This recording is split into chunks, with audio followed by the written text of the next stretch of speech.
主啊，求你用你的我们有请也些传道梁宝伟弟兄。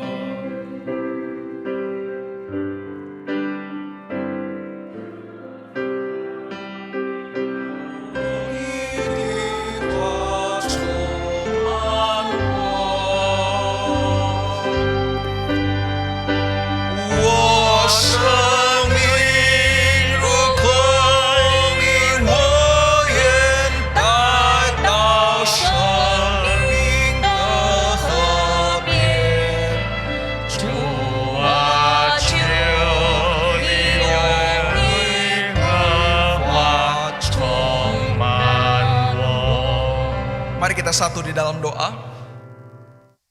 Tuhan, penuhi hati kami dengan firman-Mu. 主啊，求你用你的话充满我， Kiranya firman-Mu dapat berakar di dalam hati kami, 愿你的话语在我们身心灵里生根， kemudian bertumbuh dan berbuah. 可以成长结果子。 Berikan kami kerendahan hati untuk belajar dan menerima kebenaran firman-Mu. 求主赐给我们谦卑受教的心， Dan kiranya Engkau memberikan hikmat kepada kedua hamba-Mu dalam menyampaikan isi hati-Mu. 求主赐给两个仆人智慧来传讲你的信息。 Kami berdoa Tuhan hanya di dalam nama Tuhan Yesus. 我们奉主耶稣基督圣名祈求， Amin. 阿门。 Shalom. 平安。 Saya tidak tahu apa yang kita alami, pergumulan, masalah dalam waktu dekat ini. 我不晓得我们当中最近在挣扎苦恼着什么。 Nah, saya sekarang mengajak kita untuk menarik nafas dalam-dalam. Yuk, 现 kita 在我要大家深呼吸一下，深深的吸一口气。 Oke. Ya, mari kita bersama katakan terima kasih Yesus. 我们一起同声说感谢主， Terima kasih Yesus. 感谢耶稣。 Saudara bersyukur kita diberikan nafas kehidupan oleh Tuhan. 我们感谢上帝赐福给我们可以呼吸， Terlebih kita bisa beribadah dan mendengarkan kebenaran firman Tuhan. 特地我们可以来敬拜、聆听主的话语。 Nah, sepanjang bulan ini kita akan membahas panggilan dari tokoh-tokoh di dalam Alkitab. 这个月里，我们要思想上帝对圣经人物的呼召。 Dan hari ini kita akan fokus kepada tokoh Abraham. 今天呢，我们来思想有关亚伯拉罕的呼召。 Karena tema mengenai panggilan sangat luas dan tokoh Abraham ini juga cakupannya sangat luas. 因为亚伯拉罕的议题相当广，和上帝的召唤也相当广， Maka saya membaginya di dalam beberapa bagian. 所以我分几段。 Tadi di KU1 kita sudah belajar Kejadian pasalnya yang ke-12 di mana Abraham dipanggil pertama kali. 第一堂我已经讲到，创世纪第12章，上帝呼召亚伯拉罕。 Dan hari ini di KU2 kita akan belajar di dalam proses panggilan Abraham di dalam Kejadian pasal 15. 在这个第二堂我要讲到创世纪第15章，上帝召亚伯拉罕。 Dan nanti di KU3 kita akan bersama membahas di dalam Kejadian pasal 22 di dalam puncak panggilan Abraham. 那在第三堂我要讲到创世纪第22章，上帝站命在亚伯拉罕的召唤里的应行。 Ya, dengan kasih saya juga mengundang saudara-saudari jemaat-jemaat Tuhan yang ingin belajar lebih mengenai Abraham juga bisa belajar bersama-sama di KU3 nanti. 我也邀请各位弟兄姐妹有科目更深层的了解有关亚伯拉罕的呼召，可以来参加第三堂。 Kita akan bersama belajar dari Kejadian pasal 15. 我们一起来打开圣经创世纪第15章。 Karena ayatnya sangat panjang dari ayat 1 sampai ke 20, saya tidak akan membacakannya semua. 我没有读全章第1到20节， Kita hanya akan membaca 6 bagian saja dari ayatnya yang pertama sampai ke 6. 我单单动第1到第6节。 Nanti di rumah masing-masing, saya harap setiap kita bisa mengulang lagi sampai ayatnya yang ke-20. 我盼望大家回到家里还可以再打开来读到全章。 Kejadian pasal 15 ayatnya yang pertama sampai yang ke-6. 1到第6节。 Kemudian datanglah firman Tuhan kepada Abram di dalam suatu penglihatan. Janganlah takut Abram, akulah perisaimu, upahmu akan sangat besar.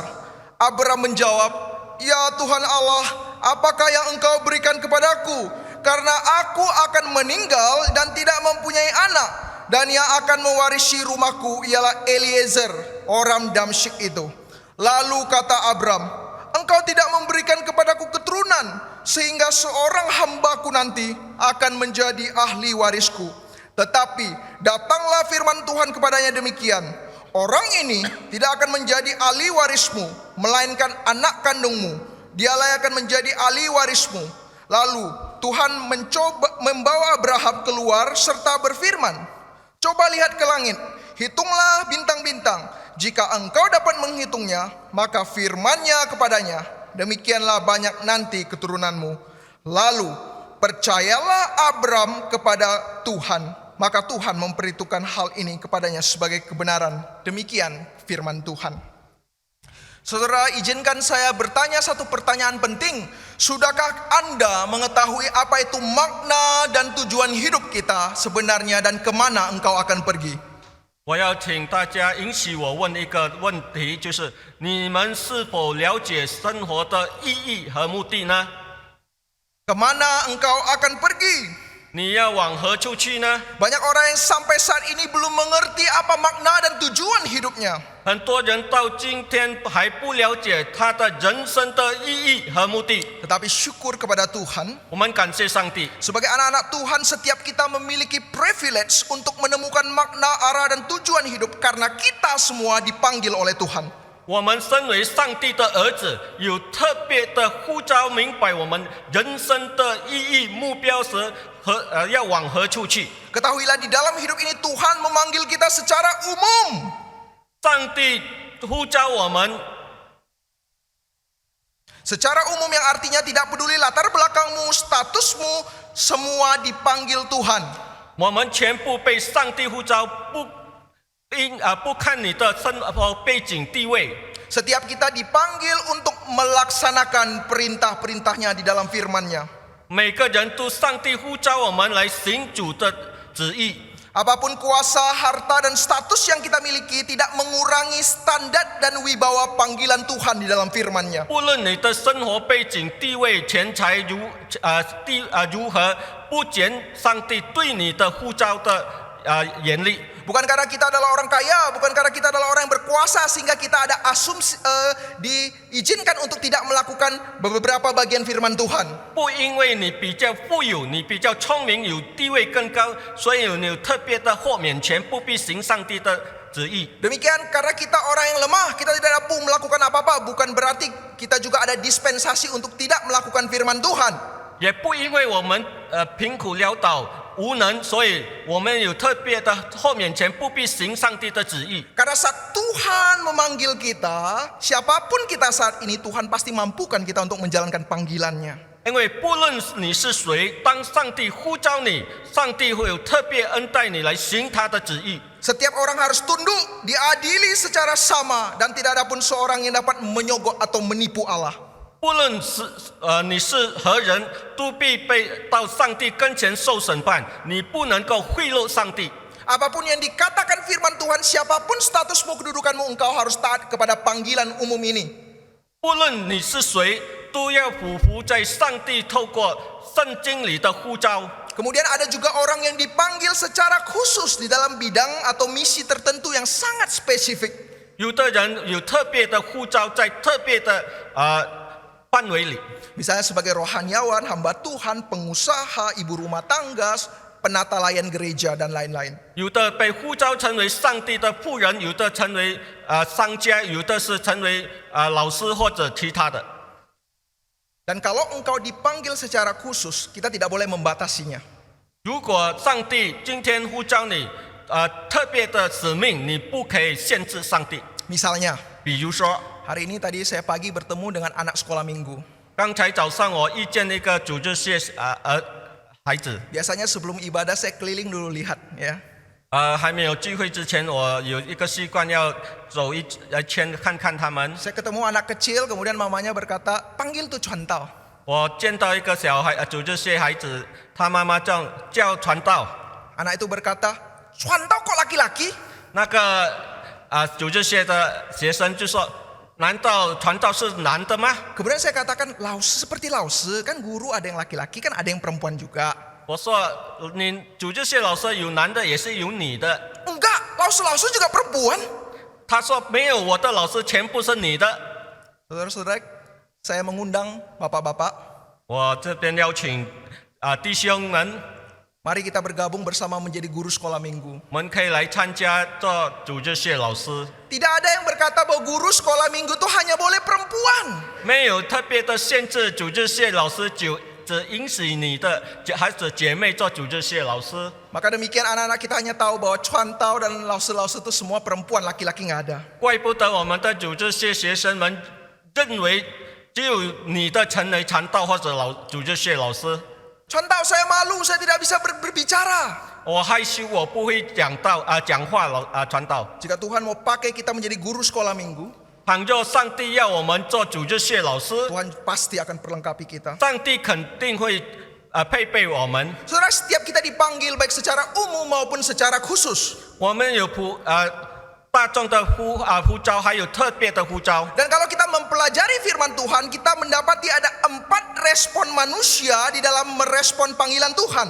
我们如果读圣经有看到4个不同的回应上帝的呼召的人。 Yang pertama, Tuhan ini aku tidak mau. 有的人说：“主啊，我在这里，可是我不肯。” Ini Yunus 这是约拿。 dipanggil Tuhan untuk misi menyelamatkan kota Niniwe. 约拿，上帝呼召他去拯救尼尼微城。 Tetapi Yunus penuh kebencian dengan kota Niniwe. 可是约拿相当悔恨尼尼微人。 Yunus, 约拿， ini aku Tuhan. 我在这里，上帝， Pergi ke Niniwe. 你要往尼尼微城去。 Ini aku tidak mau. 我在这里，可是我不要。 Sehingga dia melarikan diri ke Tarsus. 然后他就跑到他是。 Ada yang kedua bahwa ini aku Tuhan. 第二个响应就是主，我在这里。 Tetapi utuslah orang lain. 你要派谁去就派谁去吧。 Dia lebih mampu. 他比我更加能干， Dia lebih bisa. 他更会。 Jangan saya Tuhan. 我不行。 Saat Tuhan memanggil Musa. 上帝呼召摩西， Musa, 摩西， ya ini aku Tuhan. 主我在这。 Engkau pergi, berkatalah kepada Firaun, engkau akan menyelamatkan bangsa Israel keluar dari tanah Mesir. 你要去面对像法老王要带领我的子民出来。 Tuhan, ini aku, utuslah orang lain karena aku tidak fasih berbicara. 摩西说：“你派别人去吧，因为我不能能言善语的人。” Ketika Tuhan, ini aku, utuslah aku. Nah, ini dambaan setiap kita. 主，我在这里，请差遣我吧，这是我们科目的。 Saat Tuhan memanggil Nabi Yesaya, 当上帝呼召以赛亚， ya Tuhan, ini aku. 耶赛亚说：“主啊，我在此， Maukah kau pergi? 你要去吗？” Awalnya Yesaya, aduh saya tidak layak Tuhan.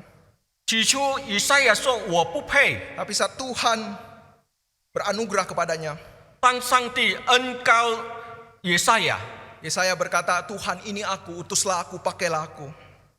当以赛亚领受到主的恩典，他说：“主，我在这里，请差遣我。” Ada orang yang keempat, 还有第4种人， ini aku Tuhan, 我在这里， aku mau, 我要， aku mampu, 我能够， aku beriman. 我有信心。 Tetapi rasanya sekarang agak ragu-ragu.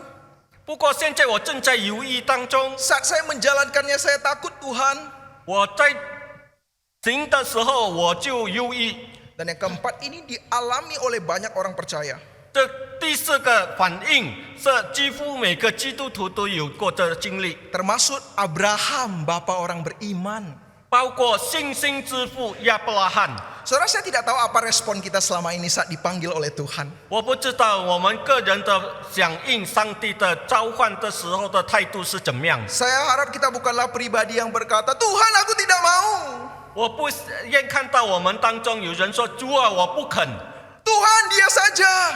你派别人去吧。 Atau Kita adalah orang yang setia. Tuhan, ini aku, utuslah aku. Nah, saya yakin setiap kita adalah pribadi nomor 3. 或者我们是忠心的仆人，主我在这里，请差遣我。我渴望每个人都是第3个。 Saya asumsikan setiap kita adalah orang yang setia di dalam merespon panggilan Tuhan. 我认为我们每个人当中都是忠心来响应主的呼召。 Tetapi yang menjadi permasalahan bukan kita tidak mau menjalankan panggilan kita, tetapi di dalam proses kita menjalankan panggilan itu kita ragu, kita takut. 我相信我们每个人都是忠心来响应主的呼召，不过在这个响应当中的过程，我们经历了一段挣扎和犹豫。 Kalau kita melihat Abraham di awal pelayanannya dikatakan dia merupakan pribadi yang sangat taat kepada Tuhan.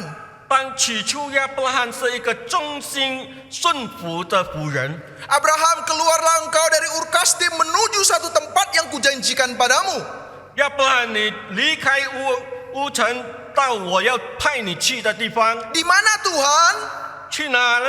Ibrani menyatakan tidak tahu 希 kemana. 伯来书告诉我们， Tetapi- 亚伯拉罕完全不知道。 Tetapi ini aku, utuslah aku mau taat kepadamu Tuhan. 主，我在这里，我要顺服。 Abraham, keturunanmu akan menjadi besar. 你的后裔要很大很多， Namamu menjadi masyhur, engkau akan menjadi bangsa yang besar. 我要祝福你成为大的子民。 Apakah ada yang menjamin setelah saya keluar dari sini bisa menjadi pribadi yang lebih sukses, lebih ternama, lebih diberkati? 有保证说我离开这里更成功、更出名、更有成就吗？ Ini tantangan pertama, yaitu logika. Saat ada panggilan, logika kita jalan. 第二个挑战就是我们在逻辑里思维是否是真还是假。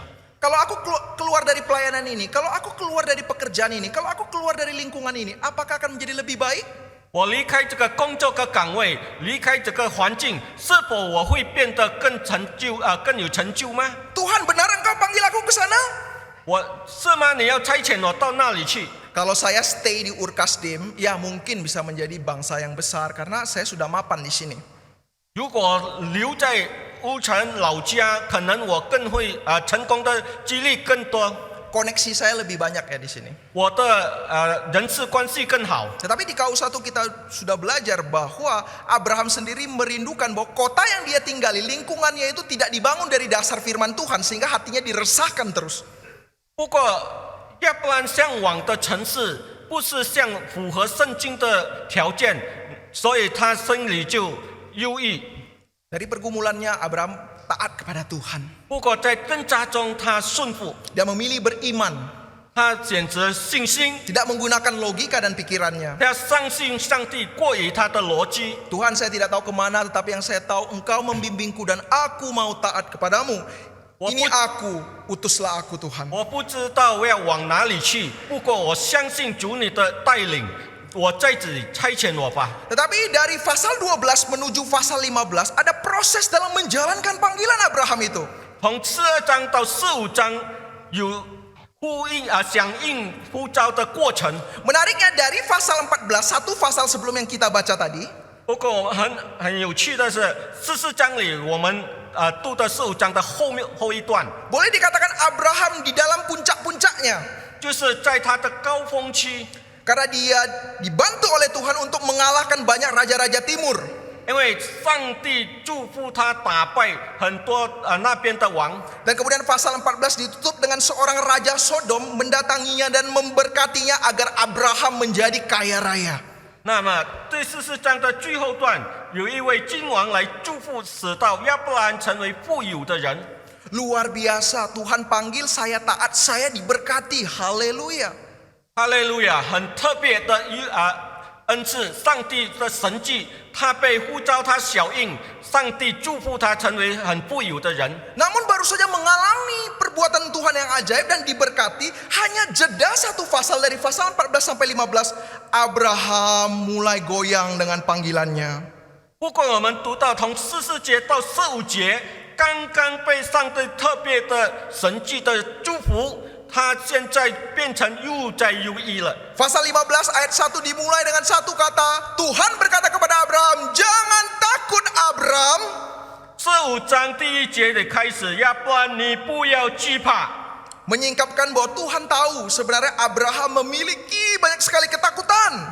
在这里我们看到，上帝晓得亚伯兰内心的挣扎和诱惑。 Banyak penafsir sepakat bahwa Abraham kemungkinan khawatir raja-raja sekitar yang baru dikalahkan nanti bersekongkol dan kemudian akan bersama-sama menghadapi daripada Abraham itu.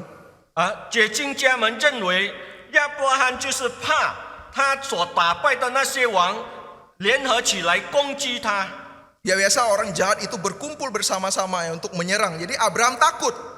平常那些坏人团结起来要攻击好人，所以亚伯拉罕就怕了。 Tuhan menyingkapkan bahwa sebenarnya Abraham di tengah-tengah kesuksesannya, di tengah segala yang dia lakukan, di tengah-tengah pelayanannya, dia masih memiliki ketakutan. Begini ya, kemungkinan begini bagaimana? Kalau begini bagaimana Tuhan? 在亚伯拉罕成功的高峰中，他仍然正在惧怕当中。他怕如果变成怎样又怎么办？如果他们来又怎么办呢？ Kemudian dari ayatnya yang kedua sampai ketiga kita melihat Abraham tidak hanya takut, tetapi dia mulai ragu akan panggilan mula-mulanya. 第2对3章我们看到，不单是惧怕，他开始犹豫上帝对他的呼召。 Seolah-olah dia mau katakan, kalau kita ganti dengan bahasa yang lebih mudah dimengerti. 我们换句简单的话说， Oke Tuhan, Engkau panggil aku keluar dari Ur Kasdim untuk mendapati berkat. Ya Tuhan, berkat materi aku dapati. 主啊，是的，你呼召我离开乌城，现在物质的赐福我已经领受到了。 Tetapi Tuhan, Engkau jangan lupa, Engkau juga panggil saya untuk menjadi bapa dari banyak bangsa yang besar. Keturunanku akan menjadi banyak. 你也曾经说过要赐我成为一个大的民族， Tetapi sampai sekarang saya belum punya anak. 可是我既无子， Masakan nanti hamba saya yang mewarisi semua daripada kekayaan ini? 那么我的仆人要承受我的家业。 Saya sudah menjalankan mati-matian panggilan bagimu Tuhan, tetapi kenapa yang nikmati itu orang lain bukan saya? 我已经忠心施行主你的命令，为什么我没有后世呢？ Saudara, di dalam panggilan kita saat menjalankan, mungkin di awal kita begitu semangat, begitu percaya dan setia kepada Tuhan. 可能在起初的呼召初心，我们很忠心跟随主。 Tapi terkadang kita mulai ragu dan mempertanyakan janji-janji Tuhan di dalam kehidupan 有时候 kita. 我们在回望是否主的应许是真的还是假的。 Saudara, Alkitab begitu jujur. 圣经如此的坦白诉说， Kelemahan tokoh Alkitab semua diperlihatkan kepada kita, tidak ditutup-tutupi. 圣经非常的坦白细说，圣经大人物的弱点。 Kita juga butuh kerendahan hati untuk tidak menutup-nutupi keraguan dan ketakutan kita saat ini. 我们也谦卑，不必掩盖我们本人的软弱。 Saudara, kita perlu mengakui, saudara, dalam menjalankan panggilan Tuhan, pelayanan, kehidupan apapun baik umum maupun khusus. 我们要坦白，我们在行主的旨意当中，特别的旨意或者普遍的旨意词。 Saat kita bertemu dengan kemungkinan-kemungkinan ancaman-ancaman, 当我们面对不可抑制的挑战时， masalah-masalah di luar logika kita, 出乎我们的逻辑时， dan hal-hal yang tidak sesuai dengan keinginan perasaan afeksi di dalam diri kita, 不如我们的意识的时候， apa yang engkau akan lakukan? 你该怎么样来面对？ Orang yang menekankan logika akan berkata, pilihlah yang paling masuk akal. 凭逻辑行事的人说，你要想是否可行。 Orang yang menekankan afeksi dan perasaan berkata, sudahlah, ikuti saja perasaanmu. 感情用事的人就说，凭你的自己知觉来判断吧。 Tetapi sebagai anak Tuhan, kita perlu rendah hati dan bertanya kepada Tuhan. 不过我们身为上帝的儿子，我们必须问上帝的旨意。 Tuhan, saat ini apa yang harus saya lakukan? 主啊，现在我必须如何行？ Saudara, di saat ada pertentangan rasio dan perasaan, saudara, ada satu berita penghiburan bagi setiap kita. 当逻辑与感觉在碰撞的时候，有一个好信息告诉我们： Bahwa panggilan Tuhan tidak pernah bergantung kepada keraguan dan keterbatasan manusia. 上帝的呼召不靠人的逻辑和感受来决定。 Fokus utamanya bukan kepada apa yang dapat kita lakukan di dalam panggilan kita. 焦点是在我们如何来响应行主的呼召。 Karena ingat dari awal kita memang tidak mampu dan tidak layak untuk dipanggil. 我们要晓得，从起初我们就不配，也不能来响应主的呼召。 Bukan saya yang mau terpanggil, saudara. 不是我要被呼召， Bukan apa yang saya bisa lakukan di tengah hal sulit ini. 不是凭着我能够，我擅长什么，在这个困难的环境里， Kita memandang kepada Tuhan. 我们就仰望主。 Hari ini kita belajar apa yang Tuhan lakukan di dalam panggilan kita. 我们要学习，我们必须如何行在主的呼召里。 Saat engkau mulai takut, saat engkau mulai ragu, saat engkau mulai goyang. 当你开始惧怕，你开始摇动，你开始诱惑， Mari kita bersama fokus kepada karya Tuhan di dalam panggilan Abraham. 我们把焦点放在主在亚伯拉罕生命中的运行。 Saat engkau mulai goyang, ragu dan takut di tengah proses menjalankan panggilanmu. 当你在犹豫不决、摇动行主的使命时， Ingat Tuhan menjamin panggilan kita melalui firman-Nya. 上帝从他的话语保证他所派差我们的使命里的权利。 Di saat Abraham mulai ragu, mulai takut, Alkitab mencatat yang Tuhan lakukan adalah berfirman berkali-kali kepada Abraham. 圣经告诉我们，当亚伯拉罕惧怕的时候，耶和华晓谕亚伯拉罕。 Saudara-saudara, di tengah keraguan dan ketakutan ayat 1 dikatakan datanglah firman. 15章第1节， Di ayat keempat dikatakan datanglah firman. 在这里说，耶和华有话对亚伯拉罕说， Dan kemudian di ayat 5 dikatakan serta berfirman. 又有话对他说。 Lalu dikatakan lalu Abraham percaya. 圣经说亚伯拉罕信耶和华， Kemudian lagi firman Tuhan. 又有话对耶和华又对他说， Kemudian firman Tuhan berkata. 耶和华又对他说， Kemudian Tuhan berfirman. 耶和华说， Saudara, kita di dalam panggilan kita tidak perlu mencari hal-hal yang lain. 在我们的呼召里，我们不必寻别的。 Di dalam panggilan kita kerap kali meletakkan jaminan pada hal-hal eksternal. 我们时常把我们的生命保证在外在的东西。 Kalau saja lingkungan saya lebih baik, 如果我的条件更好， kalau saja teman-teman saya lebih banyak dan mendukung saya, 如果我的朋友更加的配合我， kalau lebih banyak orang yang mengerti saya, 更多人可以理解我， kalau ada fasilitas ini, fasilitas itu, sistem lebih baik, pasti kita akan lebih lagi menjalankan panggilan Tuhan lebih maksimal. 如果条件更加好，更加多帮助，我可以行得更好。 Saudara, apakah kita bisa melayani dan menjalankan panggilan kita secara maksimal setelah kita mendapati semuanya itu?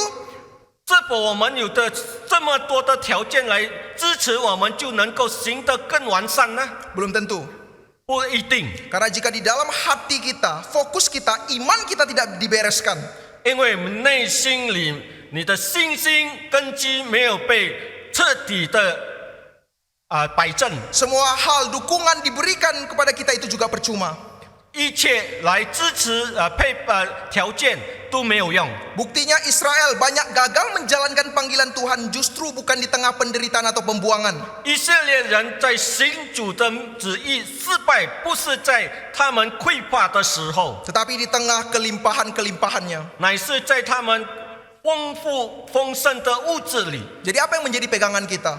所以我们的把握是什么呢？ Kembali ke dalam firman Tuhan. 回归上帝的话语， Karena di dalam firman Tuhan mengandung tujuan, janji, isi Allah dan kekuatan kekal yang tidak berubah. 因为上帝的话语里有应许、有保证、有永恒的保证。 Sehingga saat engkau takut ragu, engkau dapat kembali ke dalam panggilan mula-mulamu di dalam firman Tuhan. 所以当你惧怕诱惑的时候，你要回归初心，看主的话语。 Di KU1 saya sudah membahas beda panggilan Tuhan dengan keinginan hati, hobi atau passion. 我在第一堂已经讲讲个有关上帝的呼召和我个人的喜好和我的爱好。 Saudara, setiap kita dipanggil pasti berdasarkan firman Tuhan. 因为每个人受上帝的呼召是凭主的话语， Maka saat engkau mulai takut dan ragu, kembali lagi ke dalam panggilan di dalam firman itu, bukan yang lain. 所以当你在惧怕又在害怕，你要回归读上帝的话语。 Inilah yang dilakukan Tuhan itu sendiri. 这是上帝行给我们的榜样。 Saudara, firman Tuhan, panggilan kepada Abraham untuk menjadi bangsa yang besar itu bukan pertama kali dikatakan kepada Abraham di pasal ini. Sebelumnya di pasal 12 sudah diberitahukan. 因为不单在15章里、12章里，上帝就告诉他：“我要赐福你，成为大的子民。” Tetapi Tuhan mengulang konten yang sama, diulang lagi panggilannya, diulang lagi panggilannya. 可是上帝再一次再重提给告诉亚伯拉罕。 Saudara, tahukah kita sudah mendengar banyak sekali khotbah-khotbah, kita telah menerima banyak sekali anugerah Tuhan. 我们听了很多上帝的有关上帝的道、上帝的教导。 Untuk mendengar khotbah ada harga yang dibayar. 我们要听讲道一篇道，我们要付出代价。 Untuk mendengar khotbah ada jiwa-jiwa yang dipenjarakan. 有人要听到又被关在监牢里， Untuk mendengar khotbah ada yang diusir dan bahkan ada darah yang tercurah. 有人在听到要付出生命流血。 Seorang hamba Tuhan Reform di dalam pelayanannya di Tiongkok berbicara di satu tempat di antara perbatasan Vietnam dan Tiongkok. 有一个改革中的传道人，他在越南跟中国的边境里讲道， Dan mereka mendapati suatu berita kaleng. 他有拿到一封信， Hei kamu, bawa berita racunmu keluar dari negaraku. 你要把你的有毒的信息离开我们的国家， Saudara, begitu keras ancaman. 因为这个那么严厉的指责。 Kita yang kadang masih lupa bersyukur, kita bisa dengan nyaman mendengarkan firman Tuhan tanpa penindasan. 我们忘了，在我们的舒适的环境里，我们没有感谢上帝的恩典。 Tapi jika kita dibentuk oleh firman, kita juga sedikit mulai gusar, saudara-saudara. 当我们开始有一点不对劲，我们就开始发怒。 Saudara, bagaimana kita memaknai dan meletakkan porsi firman yang sebenar-benarnya? 我们怎么样来更正我们对上帝话语的态度？ Saudara, tahukah Anda betapa harga mahal yang harus dibayar saat kita mendengarkan Injil? 当我们可以聆听福音的时候，有多么贵的代价来付出。 Dan saat mendengarkan firman Tuhan terkadang tidak enak didengar, saudara-saudara. 有时候福音很逆耳，不中听， Begitu susah, begitu sulit, begitu sakit ditegur. 我们觉得很难受，被责备。 Tapi kenapa kita sekarang masih mau hadir? 为什么我们还要来听？ Firman Tuhan susah dijalankan. 上帝的旨意很难行， Kita datang, wah ditegur lagi. 来又被责备， Tetapi kita tetap datang. 我们还是来。 Karena kita percaya bahwa ada kuasa Tuhan yang bermurah bagi kita di dalam Men- setiap firman-Nya. 我们深信主的大能在他的话语里。 Saudara, penghukuman yang besar, saudara, bukan hanya dari suatu pertentangan seperti fisik atau kata-kata.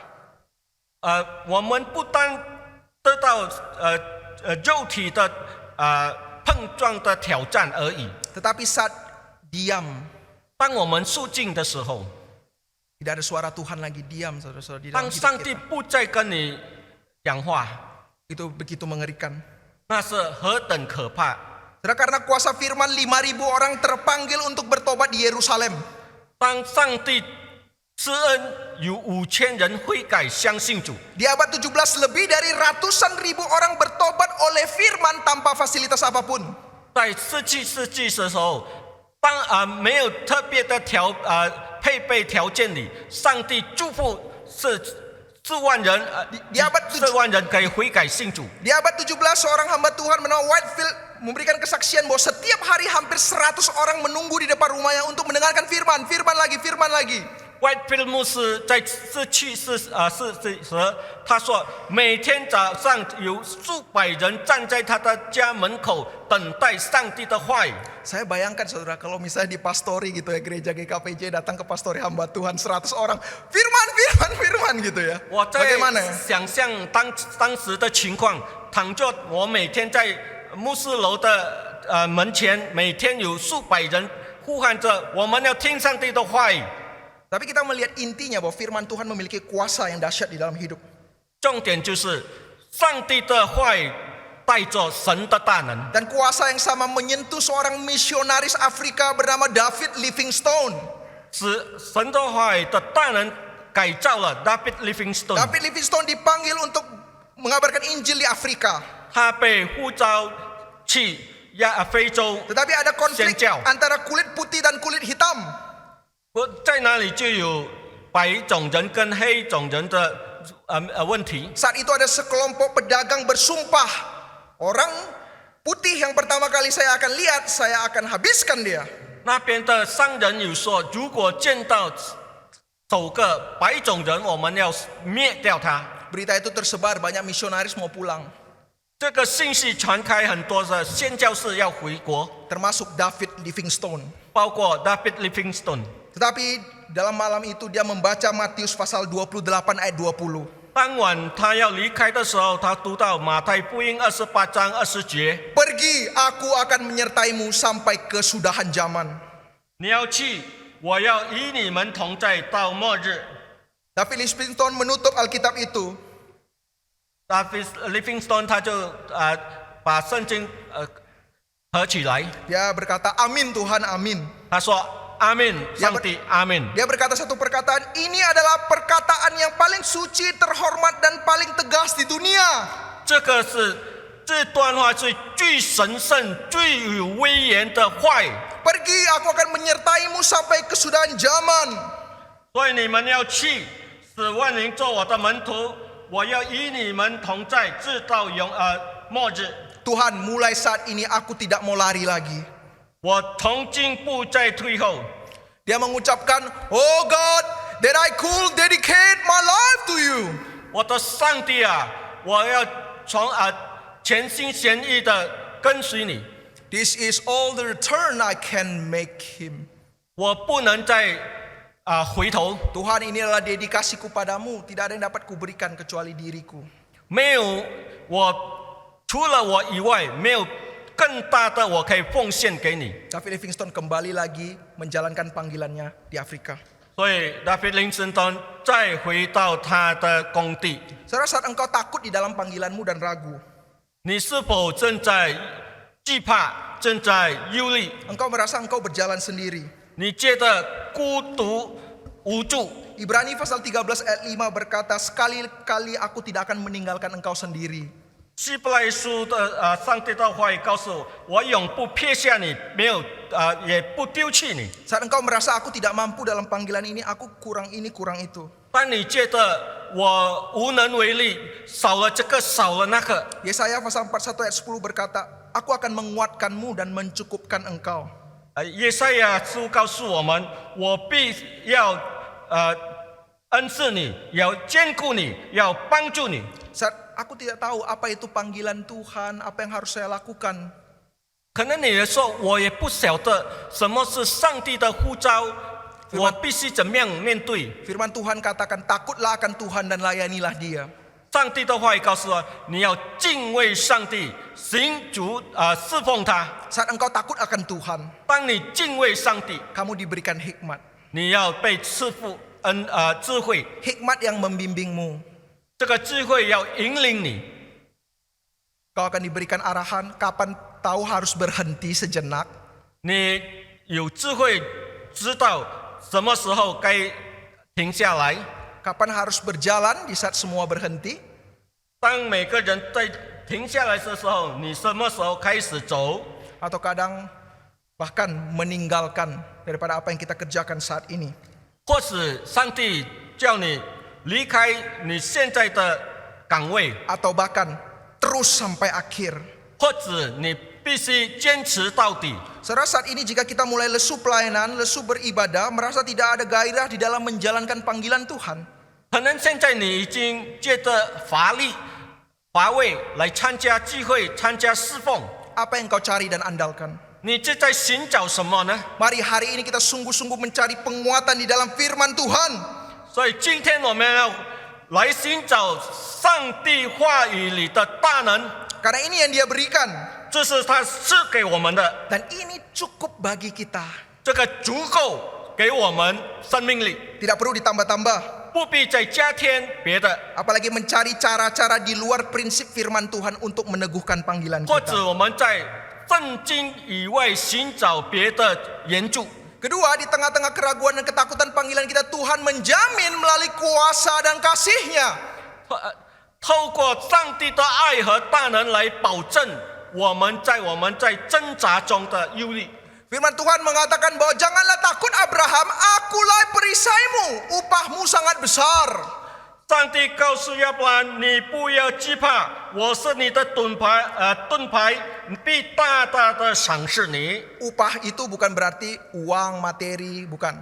赏赐不单单是金钱而已， Upah paling besar adalah Tuhan itu sendiri. 最大的赏赐就是上帝本身。 Abraham, upahmu sangat besar karena akulah perisaimu. Nah, itu pengertian tepat di dalam ayat ini. 最大的赏赐就是上帝说：“我就是你的盾牌。” Saudara, di sini Tuhan memperkenalkan dirinya sebagai Yehovah Magen. 在这里上帝称自己是耶和华马根。 Saudara, ini adalah suatu konsep yang luar biasa yang menembus zaman itu. 这个是很特别、特殊的概念，在当时社会里， Karena ada permasalahan konsep perisai di zaman kuno. 因为在古代对盾牌这个概念是不同， Di dalam penelitian perang zaman kuno, perisai memiliki kegunaan yang berbeda-beda.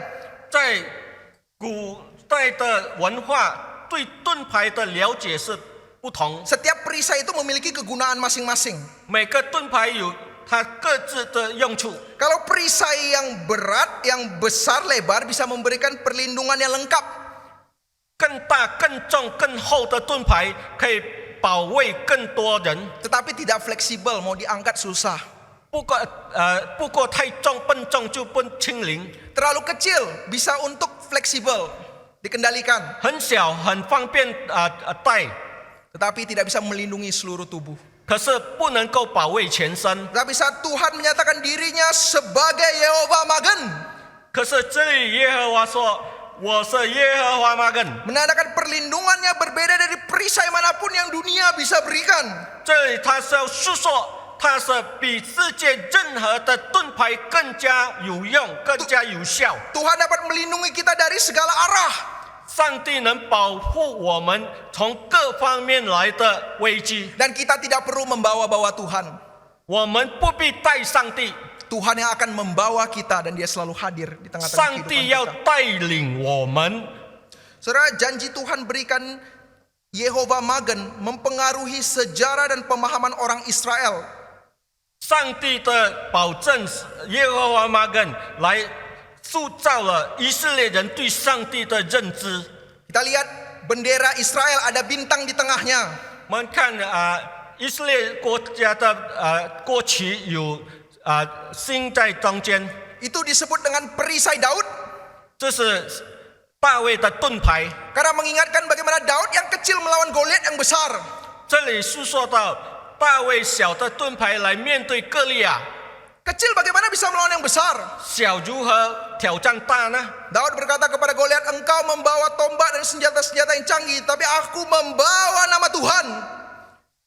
大卫说：“你靠着你强大的武器，那的矛，我是凭上帝的名来面对你。” Dan perlindungan daripada Daud adalah perisai Yehovah Magen, yaitu Tuhan itu sendiri.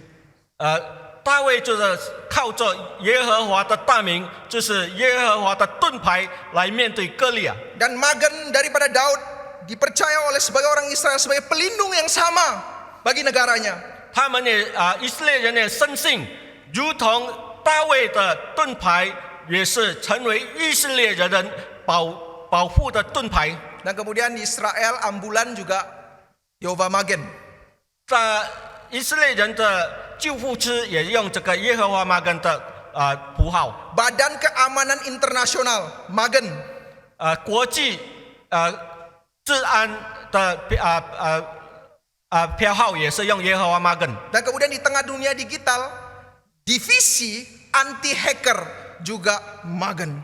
国际防骇客也是用这个标号。 Saudara-saudara, perisai yang Tuhan berikan itu berbeda dari dunia berikan.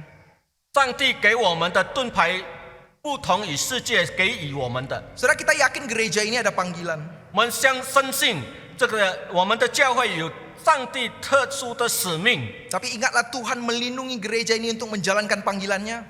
我们也深信上帝保护我们的教会来实行他的给我们的使命。 Tuhan panggil kita untuk mengabarkan Injil. 上帝祝福我们传讲他的福音， Tetapi kita tidak punya apa-apa Tuhan. 可是我们没有条件。 Tapi iman membawa kita untuk merasakan bahwa Tuhan yang melindungi gereja ini. 透过信心，我们看到神的大能手正在保护我们的教会。 Saudara, kita harus percaya sebagaimana perang tidak mungkin tanpa diberikan perisai. Tuhan tidak mungkin memanggil tanpa memperlengkapi dan melindungi kita. 我们相信，在战争当中，我们不可能没有防卫的盾牌。神也同样可以赐福给我们属灵的盾牌。 Bukti nyata gereja ini adalah magen perlindungan yang nyata bagi setiap jemaatnya di dalam menjalankan panggilan. 我们的教会就是活生生的耶和华玛根，上帝的盾牌正在保佑我们。 Saat kita letih, berbeban berat, saat kita kembali ke dalam gereja, inilah tempat berteduh dan dipanggil untuk saling melindungi, saling mengasihi dan saling mengerti. 当我们觉得无能为力，我们在没有生命力的时候，我们乏废，我们可以来到教会领受主的更新祝福。 Kita belajar di tengah-tengah gereja untuk menghentikan segala kebencian, iri hati, egois, dan kasihilah sesama kita. 我们来到教会，可以停止我们的怨恨、嫉妒，我们来学习如何彼此相爱。 Karena gereja ini adalah satu wujud perisai bagi setiap kita dalam menjalankan panggilan Tuhan. 因为教会就是我们在世的耶和华玛根，耶和华给我们的盾牌，来履行主的旨意。 Ada orang dalam perjanjian lama, kita melihat banyak sekali tokoh-tokoh Tuhan berbicara kepada mereka untuk memanggil mereka. 在旧约里，我们学习到有很多圣经人物，上帝呼召他。 Ada yang melalui pembacaan firman Tuhan terpanggil. 有的人在读圣经的时候，领受到主的呼唤。 Tapi berapa banyak juga orang yang terpanggil untuk melayani, terpanggil untuk bertobat di tengah-tengah gereja kita. 也是有人来到这里聚会，听到主的呼唤，来侍奉，来悔改，相信主。 Saya mengajak kita untuk merenungkan juga di dalam kehidupan kita dalam menjalankan panggilan kita sebagai ibu rumah tangga, suami, bisnismen, ya rohaniawan dan apapun itu. 我也呼应大家来思考上帝在我们人生里的呼唤的使命，在家庭主妇也好，商人也好，主日谢老师也好，上帝的仆人也好。 Berapa banyak di dalam kehidupan kita, kita mulai ragu, mulai takut di tengah-tengah pelayanan kita, tapi kita bisa bangkit kembali. 多少次我们要打对堂鼓，不过我们有再重振起来。 Kita bilang, gak bisa Tuhan, gak bisa. 我们时常说主啊，不可能。 Tetapi bisa juga. 不过过来以后，我们为什么我们又能呢？ Bahkan saat kita ogah-ogahan, kita tidak melakukan dengan sungguh-sungguh, Tuhan masih setia melindungi kita. 有时我们只有敷衍了事，可是上帝仍然忠心慈爱我们。 Dan tidak hanya kuasanya yang menjamin, ada kasihnya yang meneguhkan. 有上帝的大爱来坚固我们。 Saudara, jika kita membaca bagian ini menarik, setelah Tuhan berfirman, Allah memanggil Abraham untuk menjalankan suatu ritual perjanjian. 当我们读到这段圣经的时候，我们看见上帝呼唤亚伯拉罕，他有一个要行的仪式。 Oke Tuhan, aku percaya firman-Mu. Tapi sekali lagi, dari mana aku tahu bahwa aku pasti memiliki yang Kau janjikan itu? 主，我知道你已经跟我说这几遍了，可是我怎么样才能得到你所要赐给我的呢？ Oke, kita buat suatu perjanjian. Jadi ada suatu ritual perjanjian. 所以上帝说好，我们立个约，要有一个仪式来立这个约。 Waduh Tuhan kok ribet banget. 为什么这么样麻烦呢？ Gue cuma nanya, berikan berkatnya bagaimana, jaminannya bagaimana. 我就问，怎么样能保证我可以得到你所应许我的那些赏赐呢？ Untuk apa buat ritual lagi? 为什么要透过仪式呢？ Saudara, kadang kita berpikir, waduh ibadah untuk apa panjang-panjang lebar, untuk apa liturgi, untuk apa ini dan itu, untuk apa pelayanan, ribet sekali. 我们觉得为什么在教会敬拜要有礼仪，要有这么多仪式，这么麻烦？ Kenapa harus ada ritual persembahan, ritual ini itu? Aduh, langsung saja kan iman berdoa aja sama Tuhan, baca Alkitab selesai. 为什么要有奉献，要有唱诗，要有读经，这么麻烦？ Saudara, semua itu dibuat untuk kita, bukan untuk Tuhan. 这一切都是为我们而行而做，不是为了上帝。 Tuhan tidak butuh pelayanan kita. 上帝不需要我们的侍奉， Tuhan tidak butuh persembahan kita. 也不缺我们的奉献。 Tapi semua yang kita kerjakan itu 我们一切我们所行的 justru untuk kita. 是为了我们。 Liturgi, ibadah, mendengarkan khotbah, memberikan persembahan, itu semua anugerah Tuhan agar mempertumbuhkan iman kita.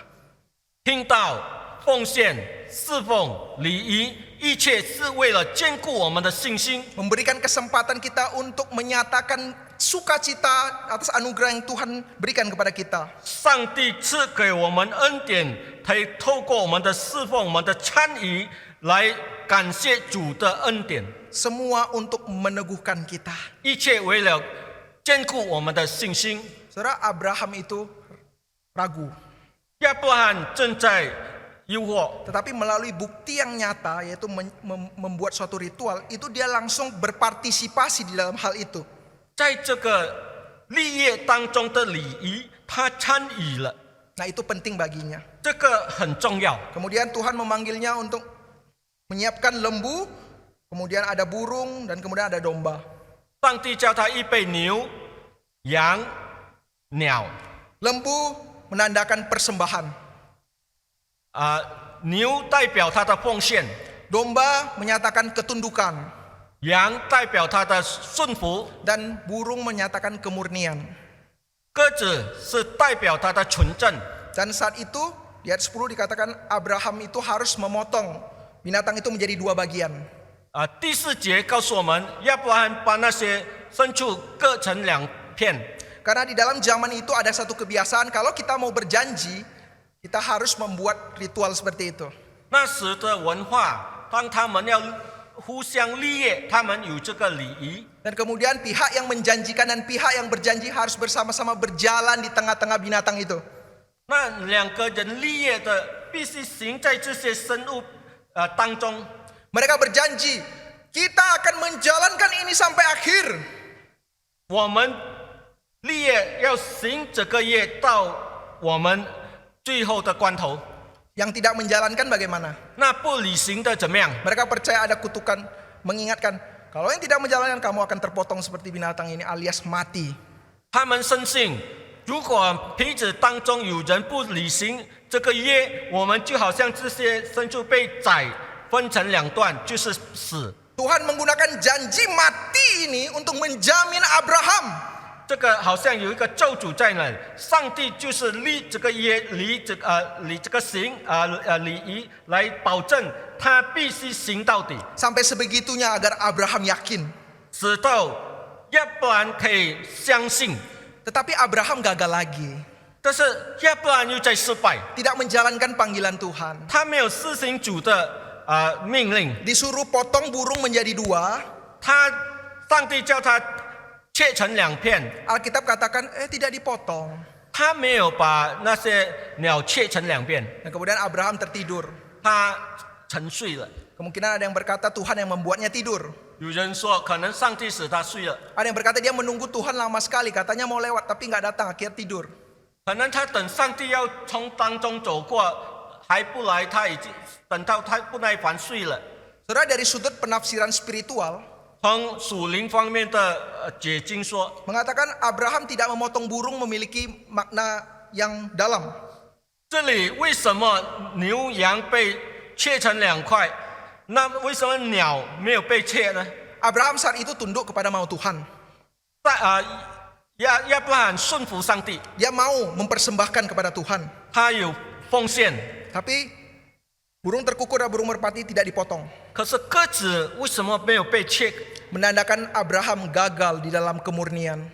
代表亚伯拉罕在纯正里失败了。 Kemudian Abraham tidur dan mendapati mimpi bahwa Israel akan ditawan. 在梦里看见以色列人被掳， Tetapi Tuhan beranugerah dan katanya akan menyelamatkan bangsa itu.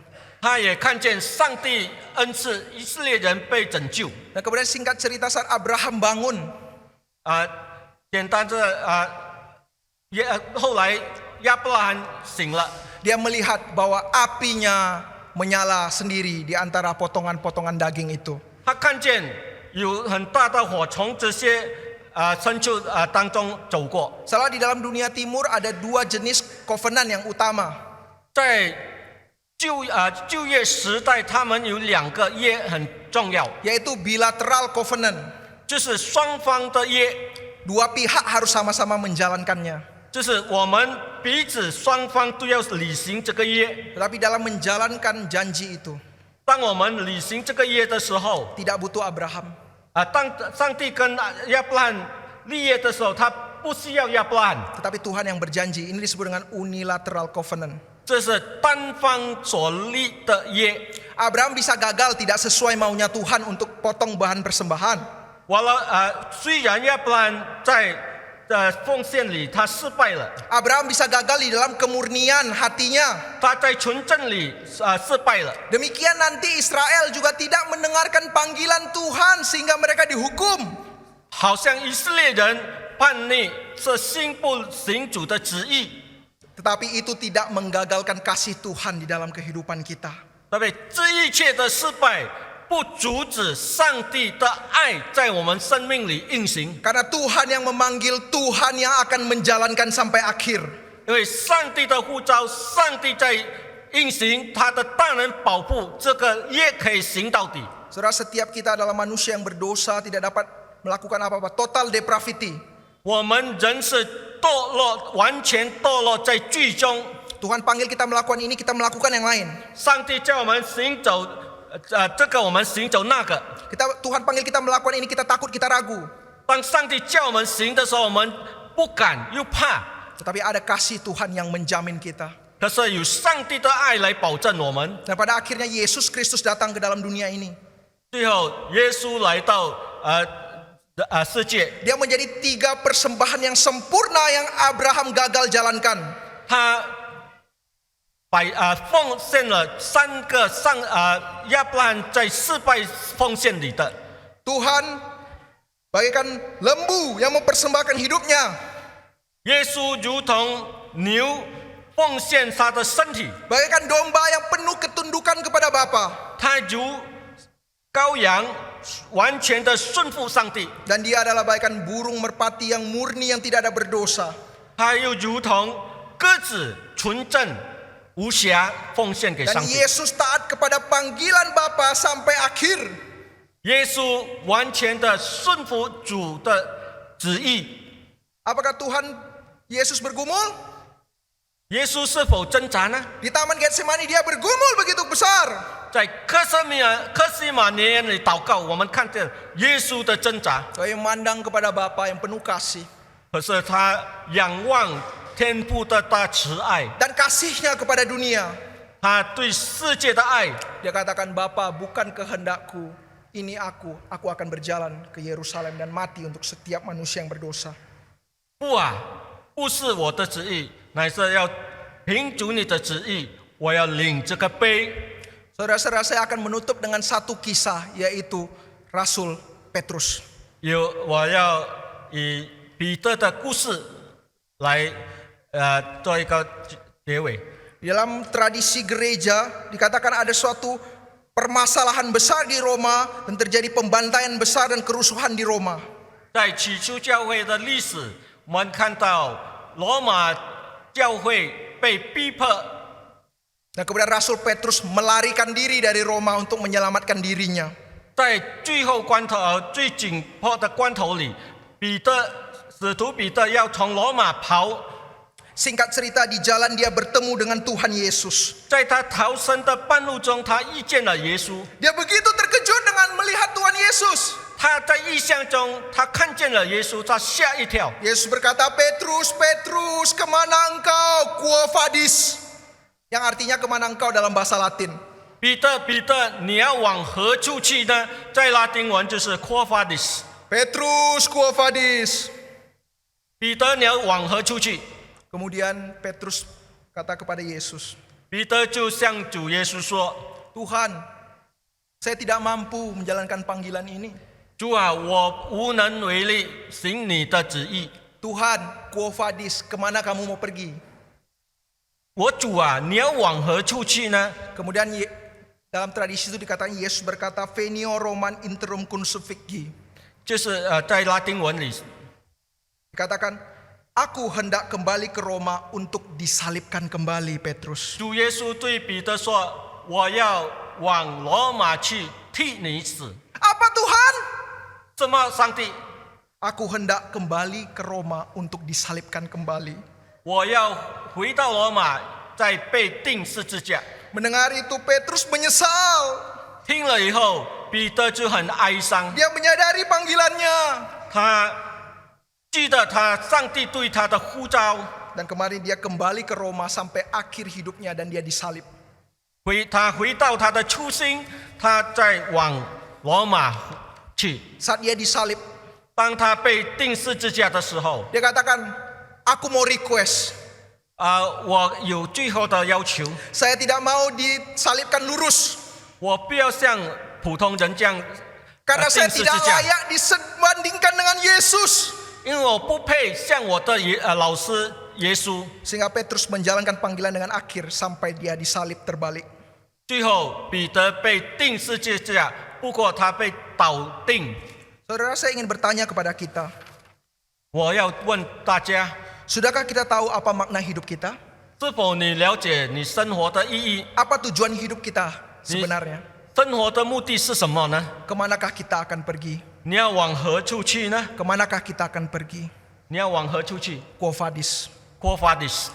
Di dalam menjalankan panggilan, 在我们效应上帝的呼召时， jangan pandang pada diri, 不要看你自己， pada rasio atau perasaanmu, 看凭逻辑、凭感觉， tetapi peganglah firman dan pandanglah pada jaminan kuasa dan kasih Allah yang Mana- tercurah dalam hidup kita. 谨守上帝的话语、慈爱、大能的帮助。